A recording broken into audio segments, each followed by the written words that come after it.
Sir, काही दिवसांवरच या ठिकाणी पंतप्रधान नरेंद्र मोदी यांच्या हस्ते या ठिकाणी या आंतरराष्ट्रीय विमानतळाचं उद्घाटन होईल असं या ठिकाणी वारं वाहत आहे आणि अशातच हे नामकरणाचा मुद्दा जर प्रलंबित राहिला तर इथल्या स्थानिक भूमिपुत्र आणि प्रकल्पग्रस्त असतील किंवा ज्यांनी या 12.5% भूखंडाच्या सर्व ह्या आंदोलनातून ज्याला लाभ मिळाला आहे त्यांची भूमिका काय असेल? ओबीसी नेते म्हणून तुमचं जनतेला काय आव्हान असणार आहे?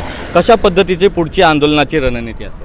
बघा, आतापर्यंत जे आंदोलन झालं म्हणजे दिबा पाटील नामकरण कृती समितीचं आंदोलन झालं आणि आत्ता परवा बाळामामाने जी मोठी रॅली काढली, या दोन्ही आंदोलनामध्ये जी गोष्ट कमीपणाची आहे ती मी स्पष्ट करतो की तरुणांचं दिबा पाटलांच्या कार्याविषयी प्रबोधन इथे कोणीच केलं नाही.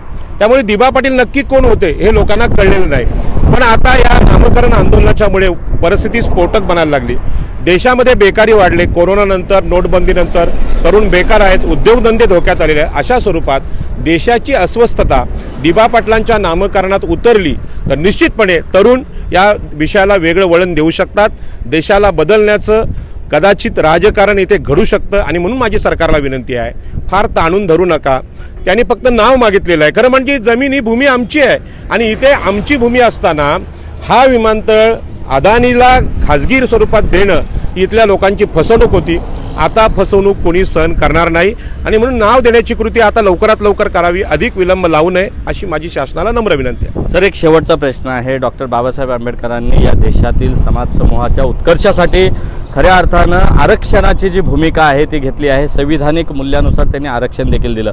मात्र आज राज्यभरामध्ये जर बघितलं तर आरक्षणाच्या मुद्द्यावर हल्लकल्लोळ माजलेला दिसतोय. विविध समाजामध्ये दुफळी निर्माण होते. एक समाज दुसऱ्या समाजावर त्या ठिकाणी प्रहार करू पाहतोय. आरक्षणाचा जो लढा आहे, आरक्षणाचे अभ्यासक म्हणून, संविधानाचे अभ्यासक म्हणून आजच्या परिस्थितीवर आपलं काय मत आहे?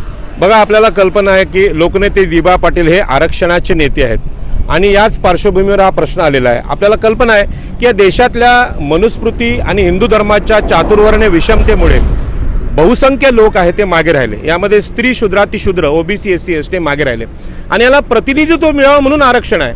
आता प्रतिनिधित्वाचा विषय असताना मराठा समाजाने जिथे ओबीसींचं शोषण केलं ते जर आरक्षण मागू लागले तर हे आरक्षण संपवण्याचं षडयंत्र आहे असं माझं स्पष्ट मत आहे.